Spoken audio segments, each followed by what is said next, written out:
গিয়ে বসে পড়েছি দুপুরের খাওয়া দাওয়া নিয়ে। আজকে কিন্তু সব কিছু মাখা মাখা। এই শীতের দুপুরে দেখছেন কি রোদ, এই রোদটা গায়ে পেলে অসাধারণ লাগে। আর এই খাওয়া দাওয়া একদম আমি চান করেও পুরো একদম রেডি। আজকে দেখুন একদম ফ্রেশ, একদম চান মান করে নিয়েছি।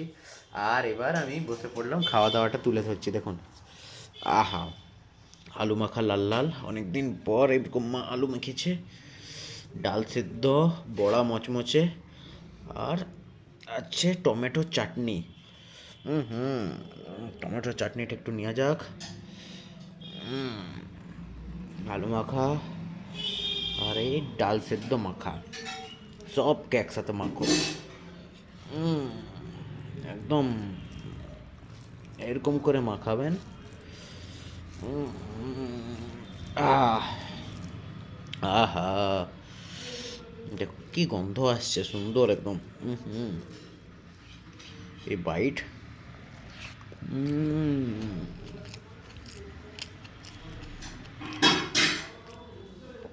আর এই বড়া দেখুন, অসাধারণ টেস্ট, কিন্তু অসাধারণ। বন্ধুরা, ভিডিওটা ভালো লাগলে লাইক শেয়ার কমেন্ট নিশ্চয়ই করবেন এবং পাশে থাকবেন। দেখা হচ্ছে আপনাদের সাথে নতুন একটা ভিডিও নিয়ে। টাটা।